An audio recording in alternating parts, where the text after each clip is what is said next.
ने घेर लिया, लेकिन उसने कहा कि मैं तुमको केवल 3 सेकंड का समय देता हूँ, चले जाओ। मगर सब हंस रहे थे, उसका मजाक उड़ा रहे थे। उसने 3 तक गिनती गिनी। जैसे ही गिनती खत्म हुई, उसने गुंडे के हाथ को पकड़ कंधे में उसका ही खंजर घुसा दिया। जितने भी लोग थे वो सबको ऐसे पीट रहा था जैसे कोई धोबी हो। केवल 30 सेकंड में उसने सबको पसार दिया। किसी की फिर उठने की हिम्मत ही नहीं हुई। कुछ दिन बाद वो जेल से बाहर आया और फाइटिंग गेम देखने गया, जहाँ फाइट करने पर बहुत पैसे मिलते थे, लेकिन इसमें बहुत रिस्क था, जान भी जा सकती थी। वो चुपचाप किनारे खड़ा सब कुछ देख रहा था। थोड़ी देर बाद वहाँ कुछ गाड़ियाँ आती हैं, जिनमें से एक आदमी निकलता है। ये एक अंडरवर्ल्ड डॉन था। मुकाबला शुरू होने वाला था, जिसमें एक टोपी वाला था जो कई मैच जीत चुका था। वहीं दूसरी तरफ अंडरवर्ल्ड डॉन का एक आदमी था, जिसे लोग दानव कहते थे। ये सीधा आदमी की पसली तोड़ देता था। अब तक इसने 56 लोगों की पसली तोड़ी थी। अंडरवर्ल्ड डॉन ने उससे कहा कि सामने वाले को खत्म कर देना। थोड़ी ही देर में मुकाबला शुरू हुआ। टोपी वाले ने एक मुक्का मारा, लेकिन दानव को कुछ नहीं हुआ। वो दानव को मारता जा रहा था, लेकिन उसका वार बेअसर था। दानव ने उसे एक लात में नीचे गिरा दिया, फिर उसके ऊपर चढ़कर लगातार मारने लगा। उसकी भी पसली टूट गई। दानव इस फाइट को जीत गया था। अंडरवर्ल्ड डॉन को उस आदमी ने पैसे दिए जिसका आदमी हार गया था।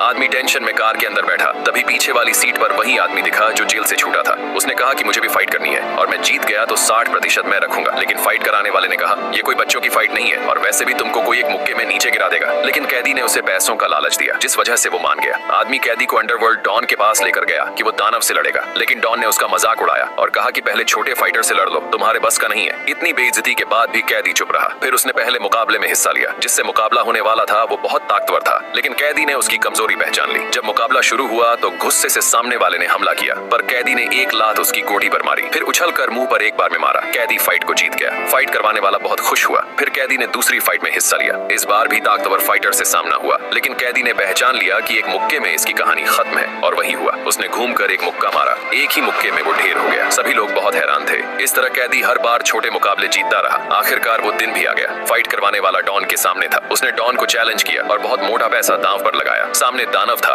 दूसरी तरफ कैदी। इसने सभी मैचों में केवल 5 सेकंड ही लिए थे चित करने में। थोड़ी देर में मुकाबला शुरू हुआ। पहले कैदी दानव के हर वार से बचा, फिर घूमकर एक लात मारी। इतना ही नहीं, कैदी ने एक लात में दानव को जमीन पर गिरा दिया। ये देखकर डॉन हैरान था। जब दानव दोबारा आया तो कैदी ने फिर से उसको मारा, जिस वजह से दानव लड़खड़ाने लगा। कैदी ने उसे मौका ही नहीं दिया और आखिर में चित कर दिया।